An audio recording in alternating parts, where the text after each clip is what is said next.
Everyone, welcome back to 2 Hours on a Sunday. I'm Brian. And I'm Nick.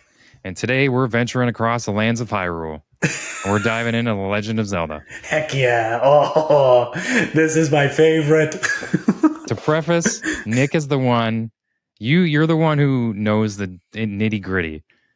I played some games. I love Link. Mm-hmm. I know the overall story of a couple games. Yep. But I'm not deep into every single one. Like, you've probably played like at least 10 of the games. I've played most of them. If I've not played them, I've watched like Let's Plays of them multiple times. But I've definitely read through all of the official Dark Horse Zelda encyclopedia books, the history of Hyrule, all that stuff.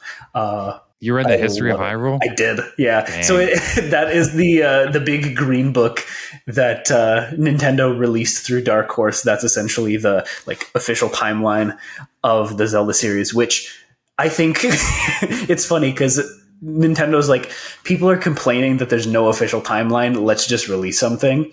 And then when we got it, fans were like, this is stupid. This doesn't make any sense. And they've since made many, many others in like a slight variation that actually make more sense. But here we are.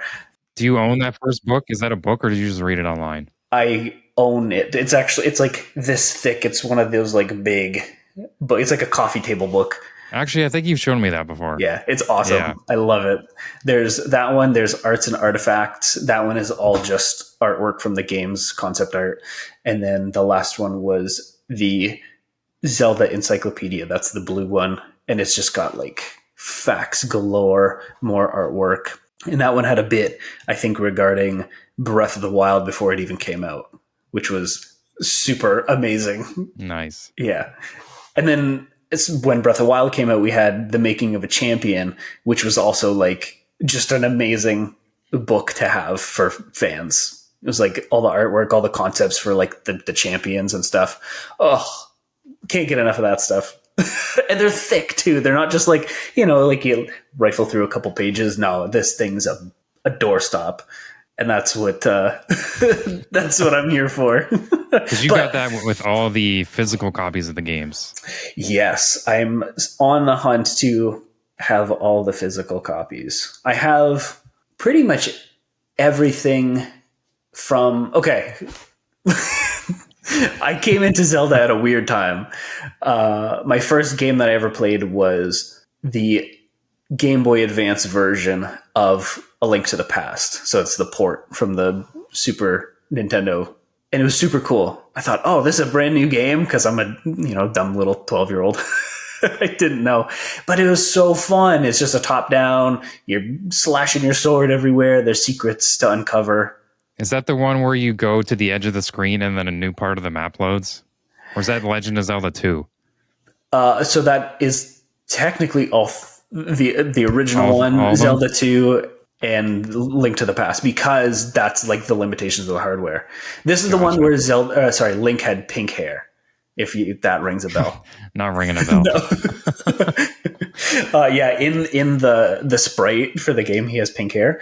I think it was like a color palette limitation, so they had to like not make it yellow. Mm-hmm. But all the artwork, he had cool yellow hair. Actually, his artwork for that game is some of my favorites. My experience was younger than you. Yeah. But I didn't have any of the games until GameCube. You had Twilight Princess. My N64, I didn't have Ocarina of Time, but Jesse, he owned Ocarina of Time. His sister played it all the time, so like I watched her play it. Yes, yeah. And so that's the only reason why I knew what The Legend of Zelda was. Right. But I was such a novice when I got the GameCube because they bundled it with the Zelda pack when you got Ocarina of Time, Majora's Mask, which is why I brought up The Legend of Zelda 2, because they also had those games on That's right. The top downs. But I was so new, I didn't know. Super Smash, I played, but I didn't understand like The Legend of Zelda. So when I was playing Ocarina of Time, I named Link Zelda. Right? Because I don't know why Nintendo gave you an option to name yourself. Right. It's the hero Link. Exactly. Like, he's the hero, so why am I getting the option to name myself and mess this whole thing up? Right. And when I meet Zelda, she just calls me Zelda. It's awful. That's like the eternal meme. It's like mom asking you why Zelda has a sword. Yeah. Like, what? And then when I played Ocarina of Time on the GameCube, I loved it. Yep. But I called her You to caught your ask. cousin. Yeah. Yeah, I called her when we got to the Gerudo Valley, and then we had to go into the volcano. Yes.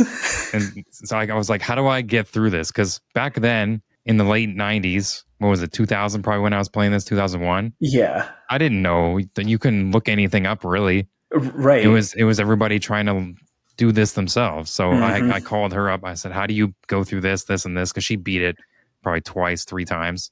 Yeah. And I finally got through that. But that was my first Zelda experience, was Ocarina of Time. I kind of had a similar experience, and I think maybe I'm getting my timelines messed up. Maybe so. A Link to the Past on Game Boy Advance was the first game that I had, but I remember a couple of Christmases we would always go to my Uncle Steve's, and there was like a loft in the attic, and myself and all the other little cousins, we were around the same age. We would sit around a TV with the N64, and we would play a couple of different games, and one of them was Ocarina of Time.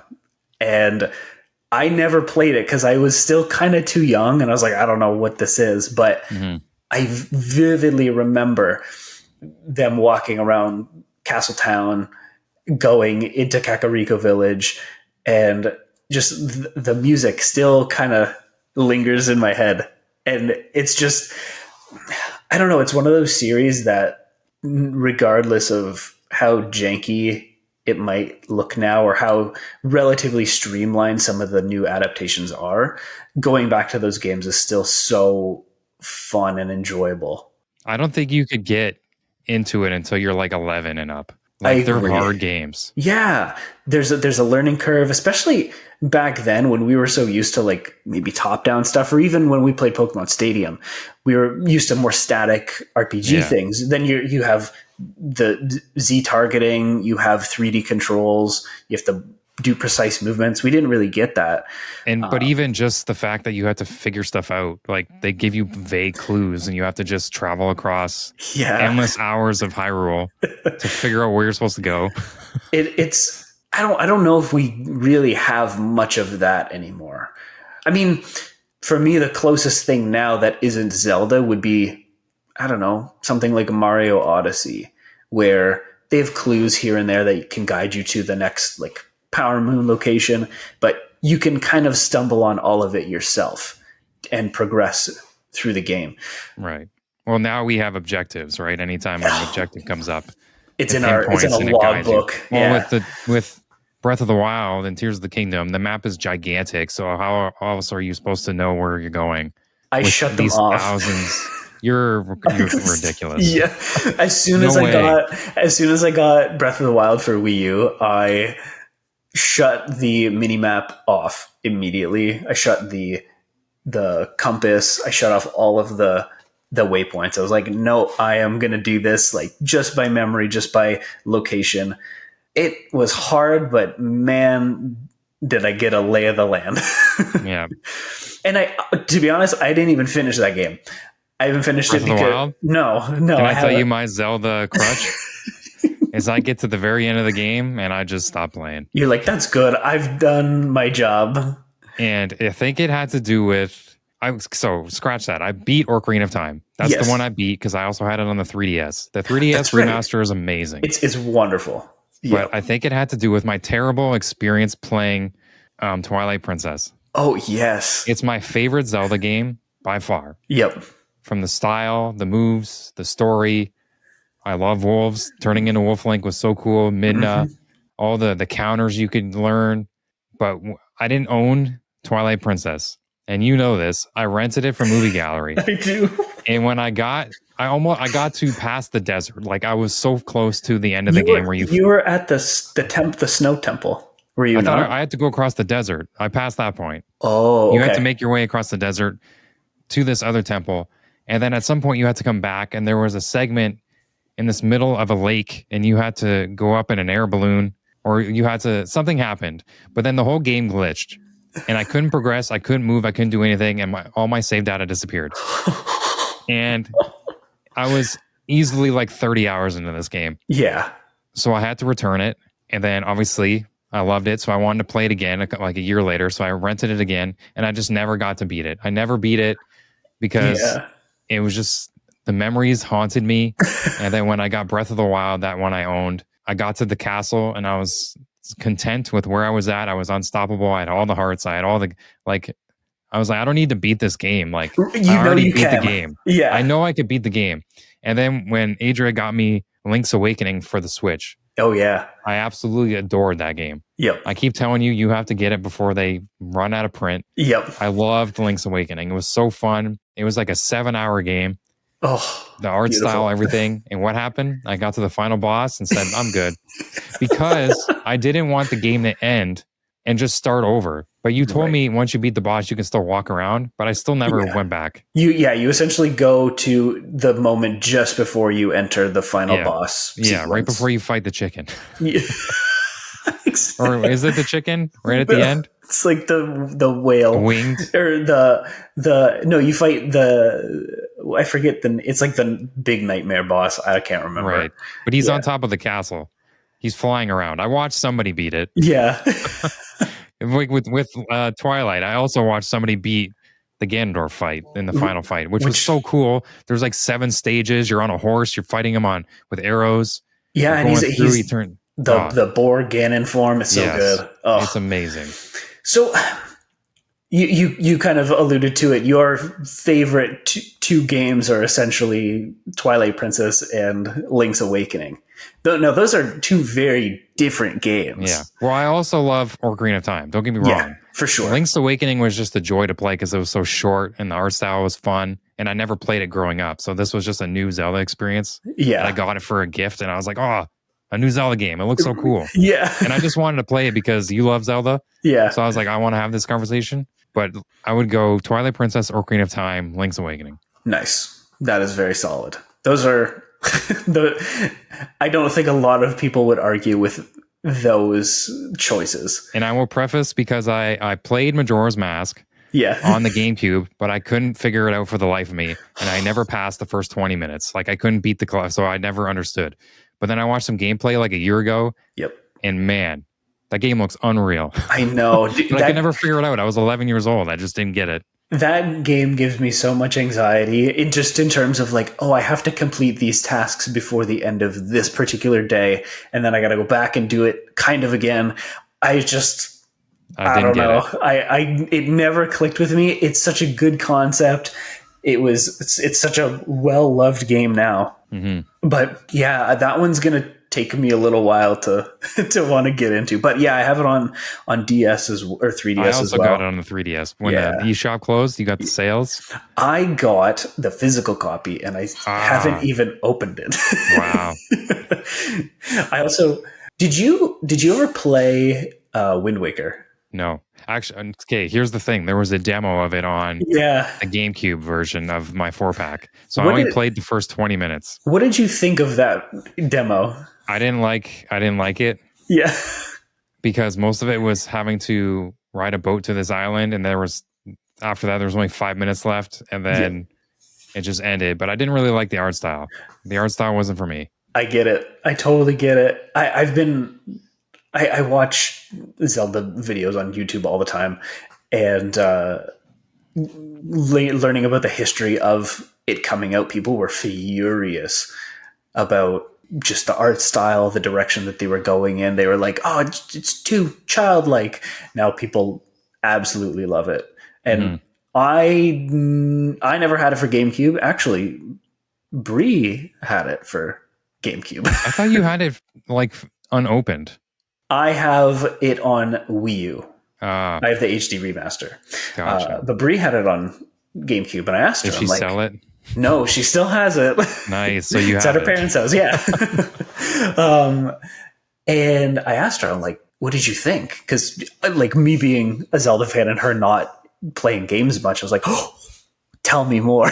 Yeah. And she's like, I got nothing. She's like, I sailed on the boat and I cut the grass and got the rupees. It's like, awesome. Jeez. That is how you play it. So I played it on Wii U, and I really liked it. I thought it was fun. It was exactly what I had imagined it to be back in the day if I had picked it up, because that was the time when I was just getting into Zelda. And I was like, oh, I can't get every game. I think I was more into Pokemon at that time. So I didn't beg my mom to get it. Mm-hmm. And I never found it for a reasonable price. Again. Well, especially with Nintendo games, if you don't pick it up right off the bat, we're pretty much left in the dust. Exactly. You're ready to fork over a whole mortgage. Yeah. So now I'm at that point where I'm like, even if I don't have the console, I'm gonna get it because I know I want to play it. And now I do. Yeah. You actually got the Twilight Princess. You got the Tears of the Kingdom Switch edition because you waited just long enough. I said, watch, they're going to make a Switch for The Legend of Zelda. Yep. I was so happy I did. And that was a fun day, I have to say. I went to multiple stores to purchase it because I knew it was out of stock online. I just shot my shot and I rolled up to Best Buy. It was almost closing. And I was like, you guys got the Tears of the Kingdom Switch. They're like, one more. I was like, go get that for me, please. Go get it. And I said, I'll take the controllers and I'll take a case and all of that and give me a couple games while you're at it. And the girl cashing me out was like, is this for you? And I was like, you're like, obviously. I was like, absolutely. You're like, I wouldn't pay this much money for somebody else. And she said, you know what? Good for you. I hope you have fun with this. And I did. And I don't play it often. I set my own kind of boundaries for it. But when I play it, man, it's just, it's timeless. There's so many games to play. I haven't played a Zelda game on it yet. You gave me. I gave you Tears of the Kingdom because I just hated it. No, okay. Let's pick that apart. Why do you what do you hate about it? Okay, we got to start with Breath of the Wild though. Yes, yeah. Because I enjoyed Breath of the Wild to an extent. Yeah. I absolutely hated the weapon mechanic. The breaking. Yeah. The always running out of, everyone's like, oh, you just gotta farm a bunch of stuff. No, it doesn't even matter. It's so stupid. Even the Master Sword breaks. Yep. The whole mechanic of that, like, I like the stamina, but after a while it kind of gets irritating because you're just running out. You're gassed all the time.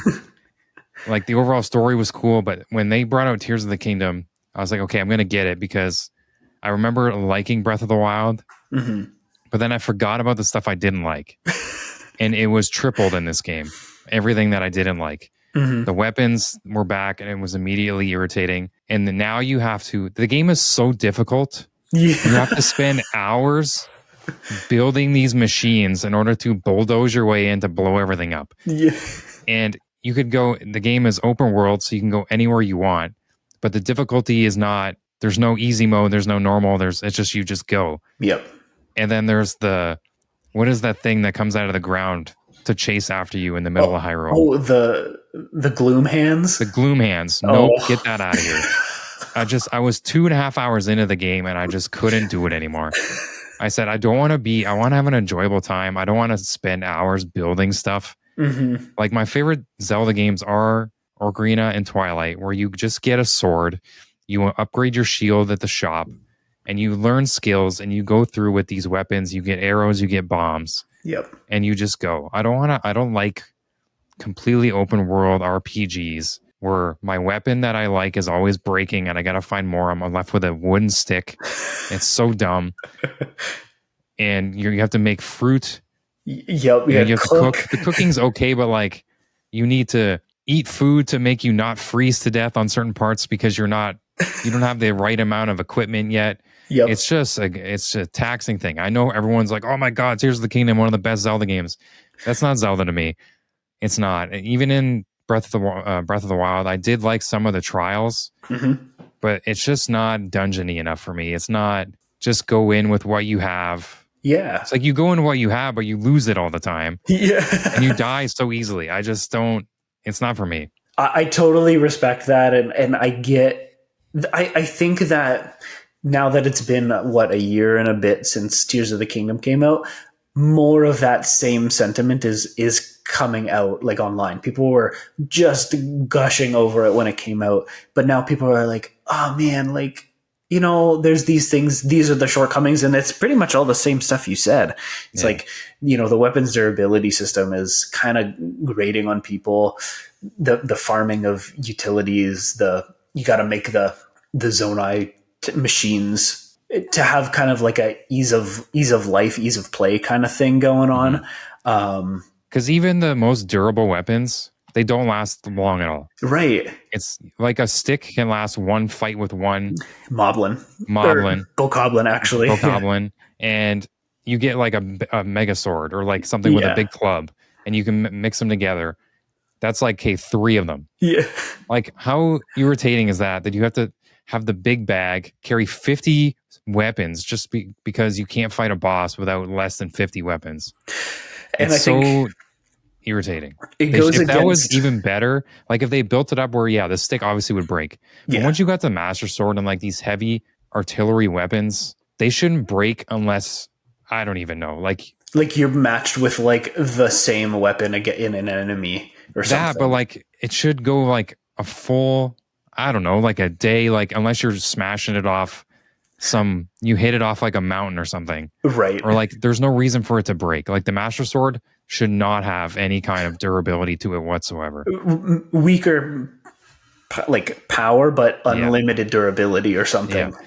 And then the building mechanics. Yeah. Like I get how exciting that was. Yeah. To have the freedom to do whatever you want. It's very sandboxy. And the fact that they managed to make that happen in the game is extraordinary. Yes. Oh yeah. It's a feat. But when the game relies so much on you building stuff in order to even make it through some of these fights, I just can't. You check out for sure. I check out. It's such a time waste. And I feel like those two things kind of go against the core of the games that we played in the past. Like you said, Ocarina of Time or any other story-driven or progression-driven game. It was always like, you get this thing, then you get this thing. And it makes previous elements easier, but you're still met with a challenge moving forward. All of it in Tears of the Kingdom and Breath of the Wild is a challenge until you truly like master those things. And that takes a lot of time. Whereas other games, you can kind of just jump in at any point. You kind of have to warm up a little bit with like the parrying systems for some fighting mechanics, but overall you can jump back in. But with these games, you're like, oh, I got to relearn it. Like I know if I play either of those games again, I'll have to relearn the entire like parrying, dodging, movements, shield surfing, all that stuff. Like it's so cool. Everything you want is in the game, but it's so frustrating. Yeah. And the new thing they gave Link in Tears of the Kingdom, I'm not going to remember what it's called. The new power he has on his arm, the new elements that he can do. Yeah. All that stuff, unreal. Right. The phasing element where you can go from one bottom of a mountain to another as long as there's a ceiling above you and one of the coolest things ever. Yep. Like everything there was perfect. Yep. But I just couldn't do it. Right. I think it comes down to the idea of so many options and so many choices that it becomes overwhelming for us. Like think about like what we have with streaming right now. How many times have you sat down at the TV and scrolled through Netflix or Disney Plus and been like, I don't know what to watch? So you go to the next platform. Right. And then you're there and you realize you're like, oh, that was 45 minutes or half an hour of me scrolling through this and I haven't watched anything yet. Yeah. And you want to know what? Go ahead. I'll let you finish before I tell you my one breaking point of Tears of the Kingdom. I feel like for me that's why I don't watch that much television unless I have something to watch. Like, you know, you and I talk about a show and then it's like, okay, I'm going to watch that and I know it's going to be on and I'm going to watch it. Or the series is already aired and I can throw it on throughout the week or something. Other than that, if I don't have a set thing to watch, I'm not going to sit there and scroll. Are you kidding? I got way better things to do with my time. Mm-hmm. Yeah. But anyway. So at the beginning of Tears of the Kingdom, you're in the sky. Yes. and you get in there and you have absolutely nothing, right? There, you're bare bones. You collect stuff on the way. You have 3 trials you go through, mini puzzles before you reach the Master Sword again. Yes. And then this whole cutscene happens, and you fall from the sky. One of the coolest things ever, falling from the sky. The first puzzle, I'm good at like, I can figure out all the other Zelda games. I'm good at puzzles. But for some reason, this game gave you so much. There's so much to think about in terms of puzzles and all the new powers he has and all the elements, because you can like lift things up now and merge things together. And like the game wants you to build things to complete a puzzle. But this first puzzle, you get in there, and I beat the first 2 things. I'm like, okay, I'll pick this up with this the stop time and move it and knock over the thing to get the chest. And there was a part to get past this key. You needed a key. And on the right-hand side, there was a couple torches and a back wall. Now, past Zelda me would easily remember you can use torches to your advantage. Okay? But in this game, I'm like, what kind of powers do I need to use to open this gate? Like, I don't understand what to do. So after about 20 minutes, I said, I'm done with this. I went to the next one. And I beat that one fine, and I beat the third one, but then I had to truck all the way back to the first one, and I still couldn't figure it out. And I Googled it, and the guy, all you have to do is shoot an arrow through the fire to the back wall where this wooden plank is. For where the leaves are, for it to catch on fire and fall, and then open the key. And I said, are you kidding me right now? It's the most over thought processed I've ever felt. You like thought too hard about it. And it just frustrated me, where the solution was just me shooting an arrow through a fire at the back wall. Just like every other Zelda game. Just like all the other Zelda games. But because there was so much to think about, the easy solutions just went over my head. And it just, that at that point, then I couldn't figure out how to, because I didn't do it in order. If you did it in order properly, there was a point where you got to use your power to go through the wall. Because that was the last thing you got. So obviously the next step is to use that power. Right? But there was a cliff right outside the thing that you would use it to go up. But because I didn't do that last, I had to go back. And then I spent the next hour trying to figure out how to get out of this sky temple.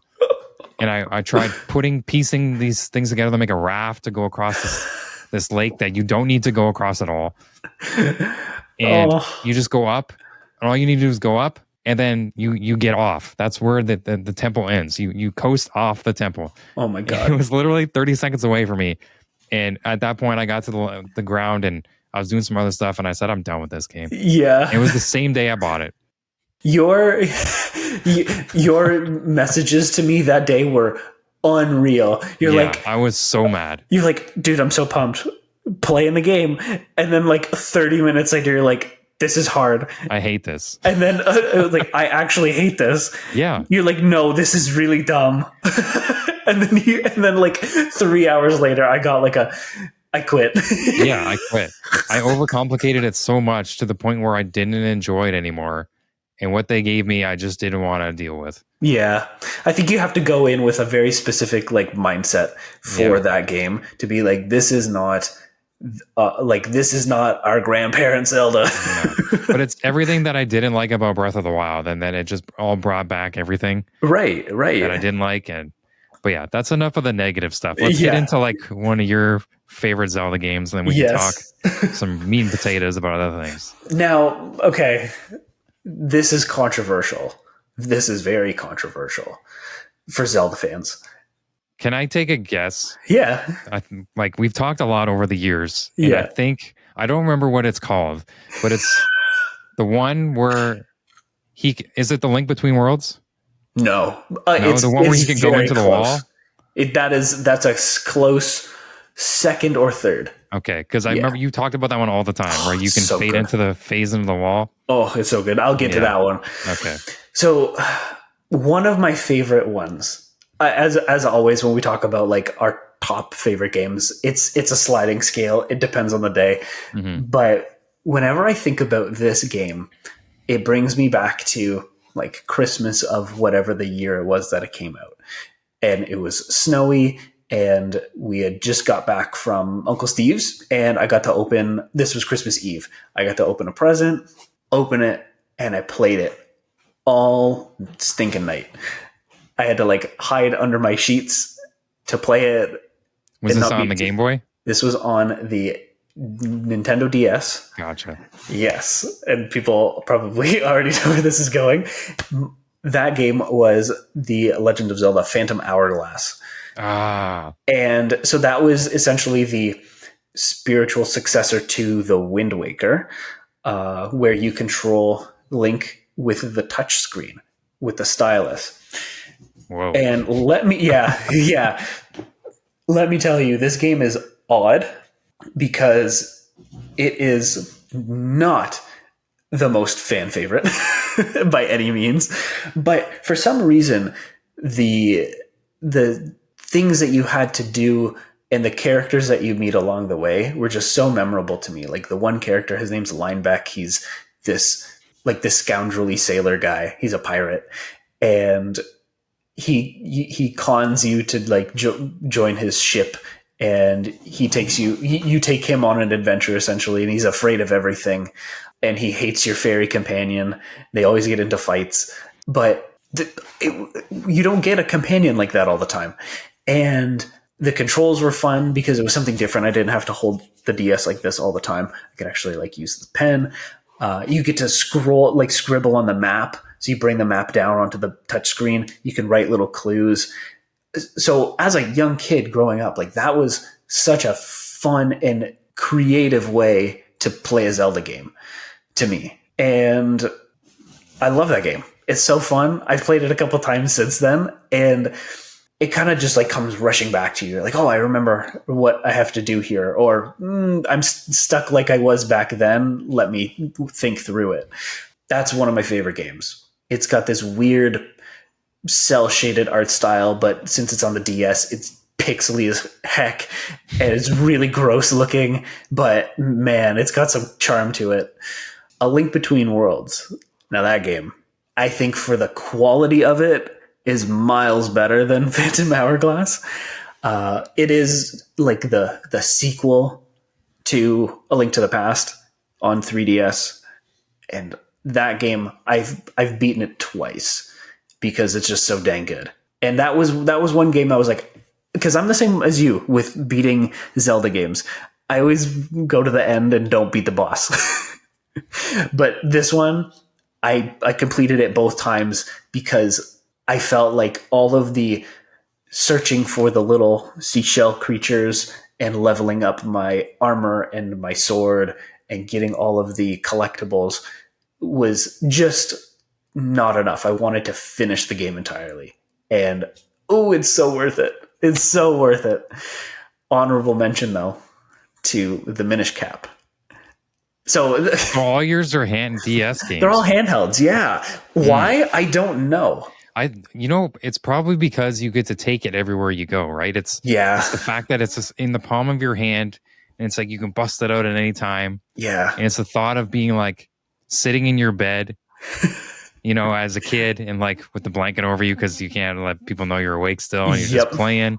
You're playing in the comfort of having like the SP, the Game Boy, the DS, all those. I think it has to do with the experience of it being right in front of you. Exactly. Yeah. There was just, and there's a simplicity to it as well.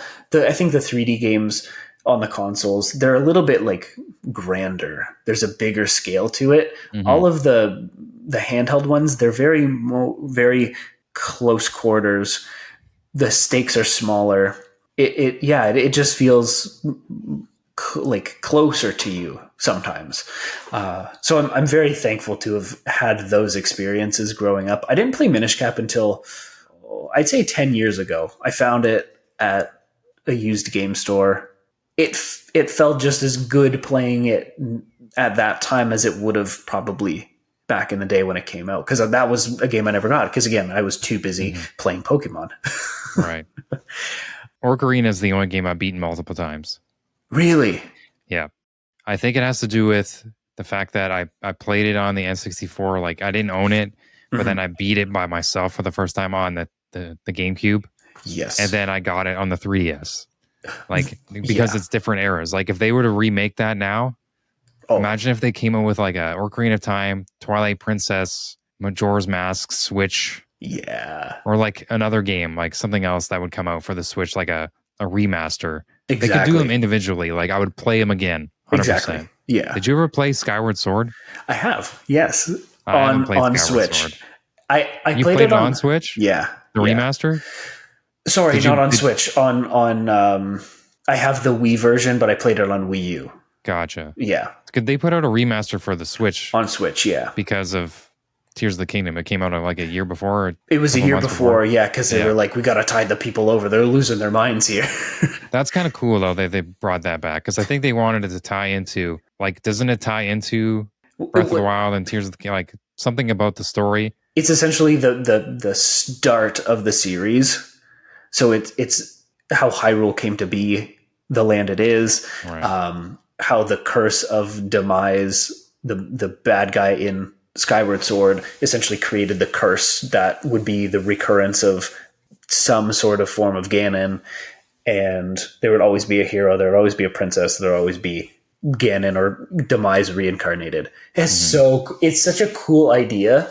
And when we got kind of hints at Tears of the Kingdom before it came out, I was losing my mind. I thought, if this game becomes the beginning of the games as well, like if it's the last game in the series, but it's also the first game in the series because of like time travel and whatever, I was gonna lose it.